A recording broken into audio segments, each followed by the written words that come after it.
Ya. Assalamualaikum warahmatullahi wabarakatuh. Saya Gadis Setiawan, NPM 06.20210795. Saya di sini mau mencoba tugas praktikum saya, di mana di tugas praktikum ini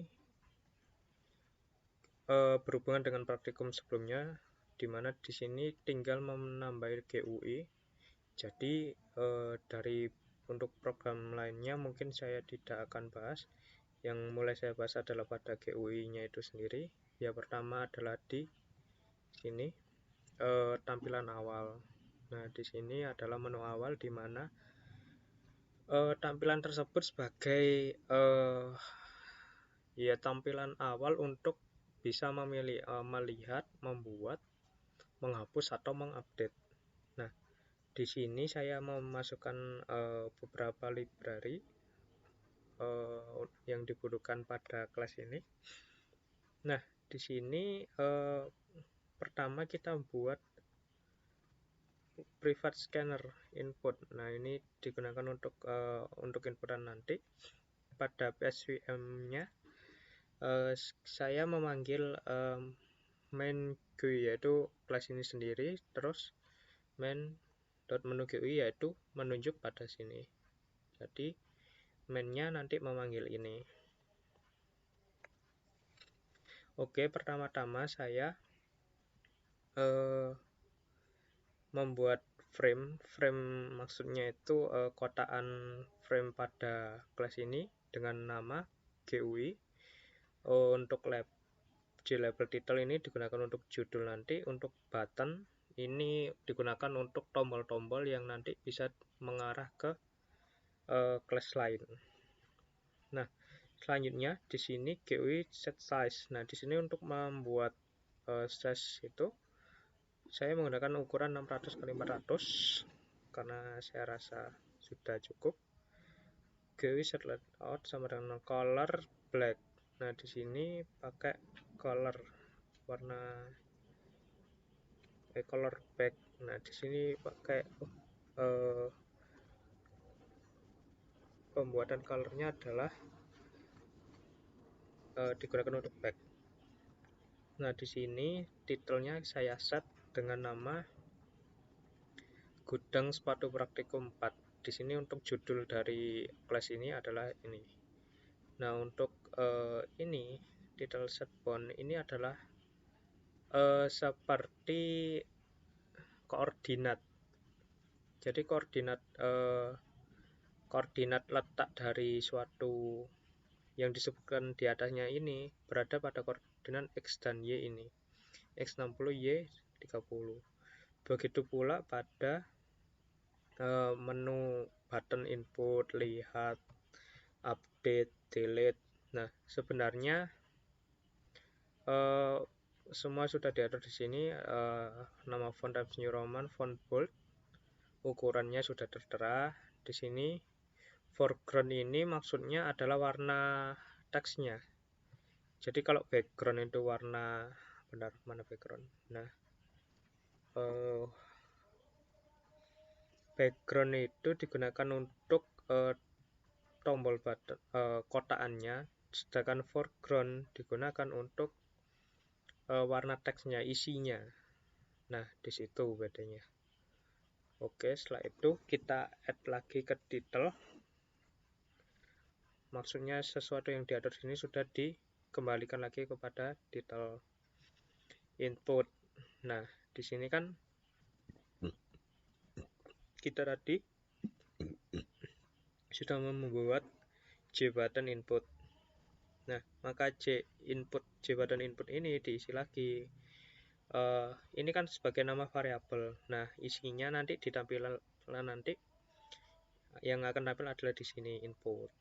Setpoint ini koordinat seperti biasa dan ini ukurannya. Di koordinat X 50 dan Y 100. Nah, ukurannya 100 kali 150 kali 30. Nah, untuk fontnya sendiri pakai Times New Roman sama seperti tadi bold. Untuk backgroundnya ini menggunakan label, jadi sesuai labelnya. Setelah itu ada lihat hampir sama semua karena ini settingannya sama, cuma bedanya ada di sini koordinatnya. Karena nanti kan saya buat bertemu-temu jadi lihat ada ada input, lihat, update sama delete. Hampir sama semua, cuma beda di koordinat dan penulisannya saja. Saya lanjut kepada, nah di sini ini digunakan untuk ketika kita maksudnya menutup sebuah jendela yang kita jalankan tadi, maka akan keluar notif apakah Anda ingin keluar. Ada pilihannya oke, no, sama cancel. Nanti kita coba. Nah, setelah itu dari button-button yang di atas tadi kita fungsikan. Fungsinya itu seperti ini. Misalnya pertama input add action listener. Ini maksudnya menambahkan perintah bahwa ketika diklik di sini akan menuju pada ini input GUI class yang saya buat yang sudah saya buat untuk membuka menu input. Jadi ini ibaratnya seperti memanggil fungsi yang ada di dalam sini. Nah, GUI.dispose ini untuk menutup frame GUI tadi. GUI itu ya frame yang ada di kelas ini. Nah, setelah membuka ini maka close ini, jadi tidak double-double. Berlaku juga pada lihat. Nah, untuk lihat di sini kan nama JButton-nya. Tapi pada kelasnya saya buat nama kelasnya itu namanya view GUI. Nah, di sini sama berlaku GUI dispose untuk menutup update sama update GUI lanjutan. Nah, di sini untuk memanggil lagi tapi juga mengclose yang sini. Jadi saling seperti berurutan. Jadi seperti klik masuk terus nanti kalau pin keluar ya tinggal close saja atau back. Sudah saya sediakan tombol back nanti. Untuk button delete memanggil kelas delete GUI. Nah, di sini. Oke, pertama saya pakai input dulu karena yang paling atas.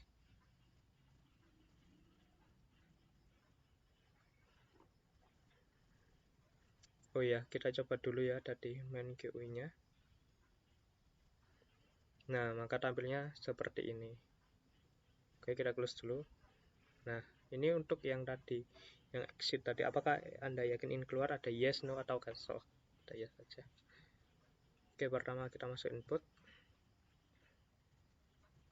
Benar, saya cek. Masih lanjut. Oke.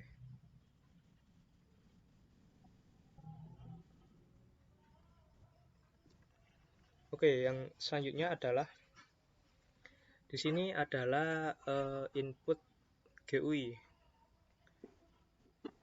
Nah, ini ya program saya kemarin. Tinggal namai GUI saja. Ada kontrol. Kita mengimport gudang kontrol sama koneksi karena akan berhubungan di sini. Jadi kita diharuskan untuk mengimport tersebut. Nah, di sini sama saja seperti tadi.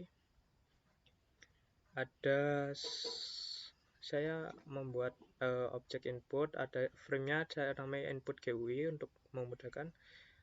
Untuk labelnya ini kan digunakan untuk nama ya, untuk tampilan. Ini ada title, ada ID label, ada merek label, dan lain-lain. Ini teks digunakan untuk inputan agar bisa kita ketik nanti. Untuk buttonnya saya ada daftar dan tag. Terus saya deklarasikan ada ID, merek, size, dan piece. Nah, try catch di sini maksudnya adalah untuk menjalankan suatu program agar tidak saling berebut. Jadi kalau ada meminimalisir error agar program tersebut tidak rebutan seperti karena di sini rawan sekali rebutan apa? Benar, saya charger.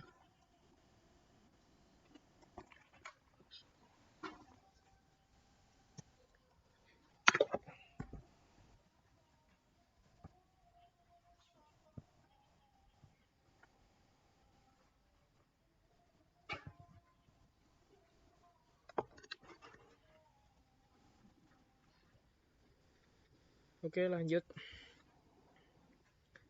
Nah, kiranya sama seperti tadi, ada untuk frame-nya sendiri ukurannya 600x600, titelnya tambah dada sepatu, karena di input maka saya kasih keterangan tambah dada sepatu. ID label ada ID, terus ukurannya koordinatnya segini 50,130 ukuran 300 kali 30. Untuk ID teksnya di sini koordinatnya sama, cuma agak digeser kanan karena agar bisa jajaran, agak ke bawah, maaf. Ini kan dari atas ke bawah. Jadi sama seperti tadi saya kira, cuma bedanya mungkin ada di sini. Ada tombol back di sini, maksudnya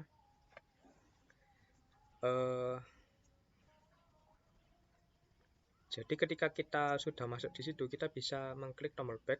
Gunanya apa? Ini kan sebagai inisialisasi saja.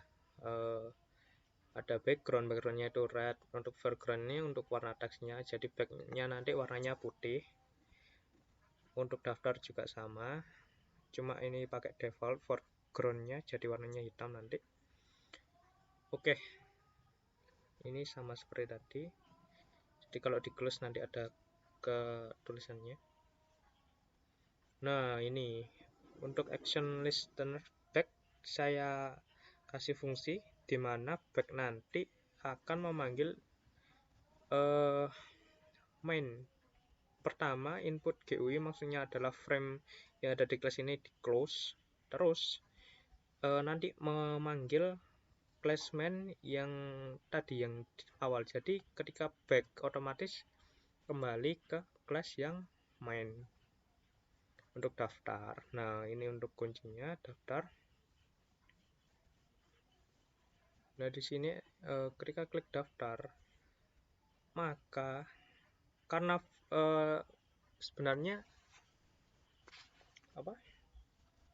untuk programnya ini saya copy dari main dari pertemuan 3 karena harusnya memang sama. Main yang ada di pertemuan 3 itu saya pindahkan. Jadi ini kan, nah ini kan pertemuan 3.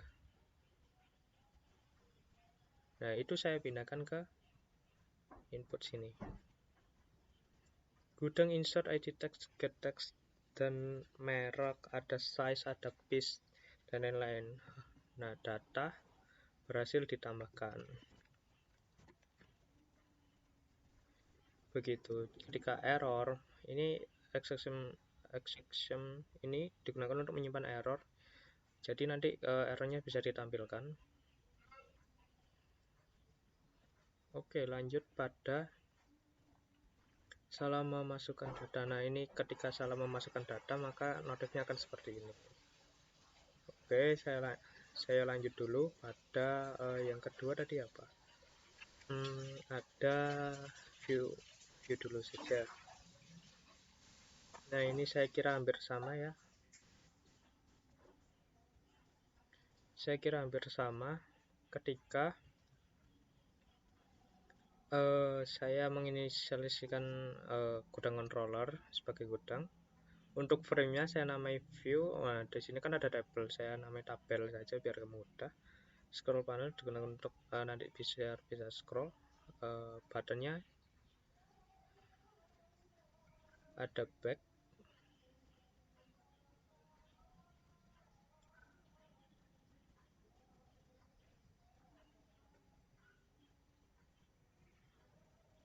Nah, untuk view di sini karena sedikit agak beda, saya mengambil contoh dari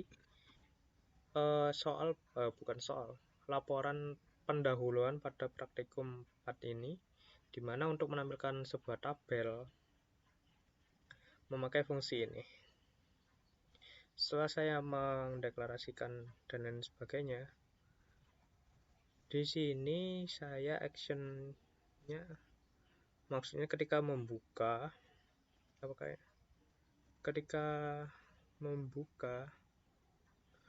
maka tabel tersebut secara default akan tampil.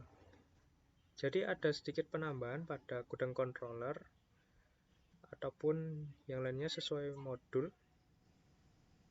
Nah, untuk di sini mungkin saya kira cukup di sini karena penambahan ini juga codingannya juga sedikit. Usual default G-frame. Nah, benar sekali. Di sini tabel mengarah pada gudang terdaftar mahasiswa. Jadi nanti seperti memanggil apa yang sudah ada di daftar mahasiswa. Jadi daftar mahasiswa ini adalah array list. Jadi nanti array tersebut akan masuk ke tabel. Oke, selanjutnya adalah update. Untuk library-nya seperti biasa, ini ada G-frame-nya saya namai update GUI lanjutan karena ini adalah percobaan kedua saya. Nah, di sini ada label, title, ID label, merek, dan lain-lain. Untuk text field-nya ada ID text, merek text. Seperti ini kan variabel, jadi nanti untuk penampilannya tinggal diganti di sini saja. Ini untuk update ini saya kira hampir sama seperti input, cuma bedanya di sini itu lebih mengarah pada mengganti menurut patokan ID-nya.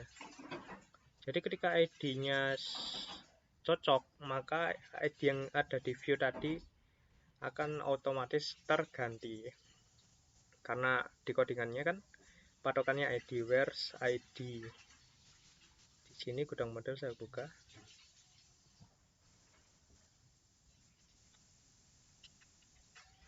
Mana ya?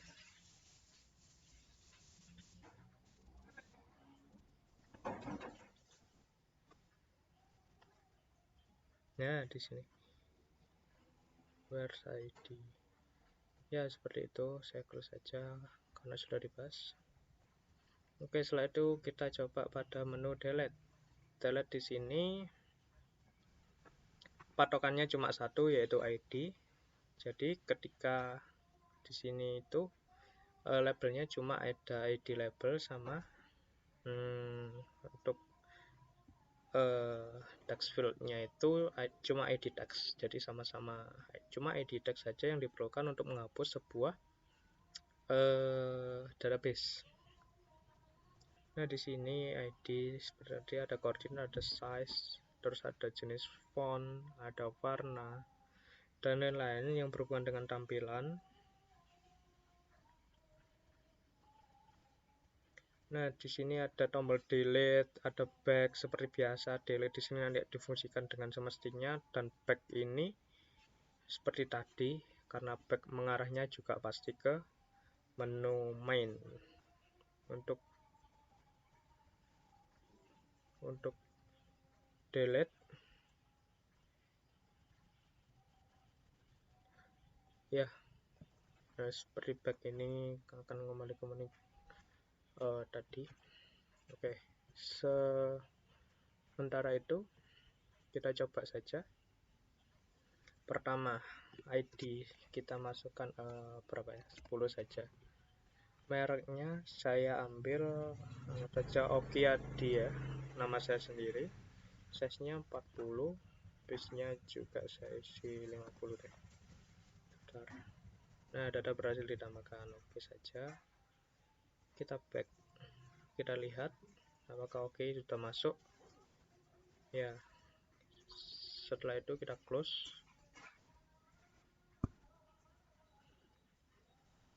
Nah, di sini kita coba update. Ini patokannya kan di sini. Jadi saya usahakan benar. Tadi kan ID-nya 10. Nama mereknya nama saya itu saya ganti jadi Okiadi Setiawan. Nah, size-nya saya ganti menjadi 50, base-nya juga 60 deh. Nah, otomatis saya memanggil view-nya tadi jadi oke, data sudah terubah di mana Okiadi Setiawan menjadi size-nya 50, terus base-nya juga 60. Oke, sekarang delete yang diperlukan cuma angkanya, ID. Oke, kita klik delete. Data telah dihapus ya, data telah dihapus di sini. Ini cuma notif, jadi seharusnya tidak usah dimunculkan juga nggak apa-apa. Kita lihat. Oke, Okiadi tadi sudah hilang. Ya, sekian dari saya, kurang lebihnya mohon maaf. Wassalamualaikum warahmatullahi wabarakatuh.